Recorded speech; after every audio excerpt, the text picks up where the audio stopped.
Monster, and today we're gonna make poutine. And when me and my best friend went to Canada, the stuff was everywhere. It's chili and cheese fries. I mean, what doesn't sound great about that? They say that curiosity killed the cat because I had never had it, nor had my best friend. But in this instance, it made the cat fat and it made it super happy. And I'm gonna show you how to duplicate it at home in a very easy, very simplified way. Since there's no fryer in sight for these potatoes, I'm going to submerge them in water after I've cut them into little planks like this. And this will kind of help release the excess moisture in the potatoes, and it's going to help ensure you achieve a maximum crispiness as they kind of bake and roast and crisp up in the oven. And I like russet potatoes for french fries, I like Yukon Gold for mashed potatoes and roasted red, or red potatoes, baby red potatoes, or fingerling for roasting. But these I find make a very sturdy and really nice rich french fry. Another step to kind of take to ensure that you have really a crispy final product is to take your soaked fries that were in its bath, and you want to transfer them onto a tea towel, a clean tea towel, and just kind of pat them really dry. This is going to help it kind of crisp up even better in the oven. And I just wanted to show you my sludge, all the stuff that was left behind in the bowl as it was soaking in its bath.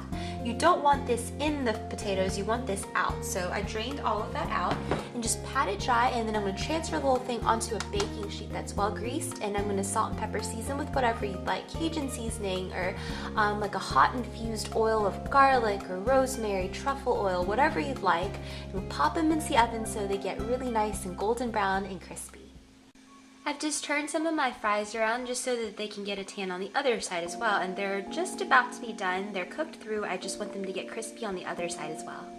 While the fries are finishing off, I want to work on my gravy, and don't do like I do and get yourself a coated whisk. As it is, I've just been procrastinating and I'm just a lazy butt, and I'm using the hand mixer attachment, but it'll help preserve your Teflon coating on your pan. So when your butter bubbles away and it's melted like that, you want to add in your flour, and it's just all-purpose unbleached flour. Just sprinkle that in there, and we're making a roux of sorts to thicken the gravy. So whisk that in there and just cook off that raw flour taste.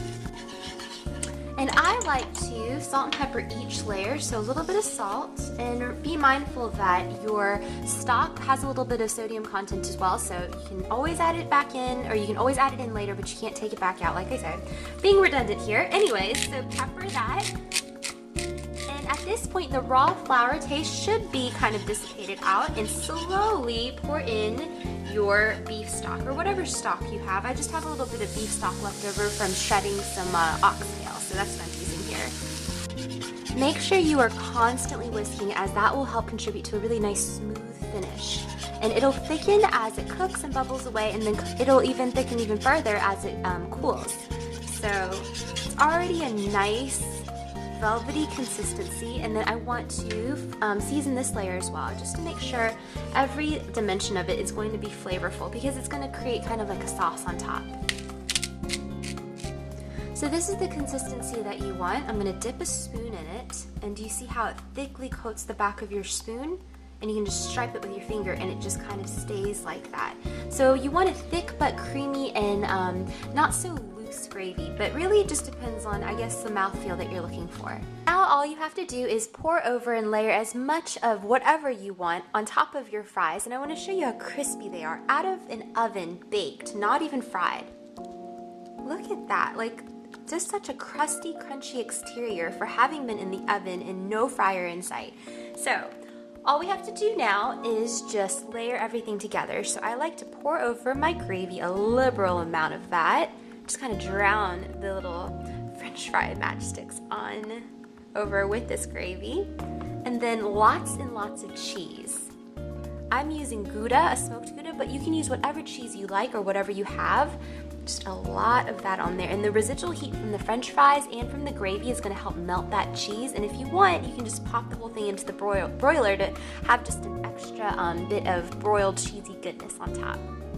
You know how they say you eat with your eyes first, and the fact that there's gravy dripping on this dish and there's cheese just ooey and gooey, bubbling hot on top.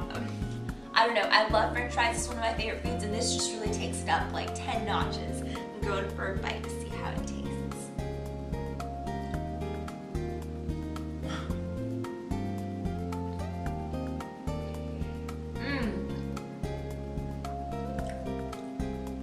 The surface area is completely soaked with this beautiful gravy, this rich and creamy gravy, and the hot gooey cheese.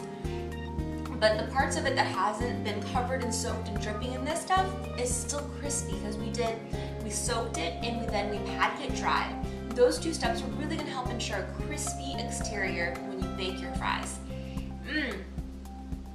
French fries are one of my favorite things, and this really takes it 10 notches above. I hope you guys give this a try and you guys think so too. I wanna thank you guys for hanging out with me. This is a Squishy Monster, and I'll see you guys soon. Bye.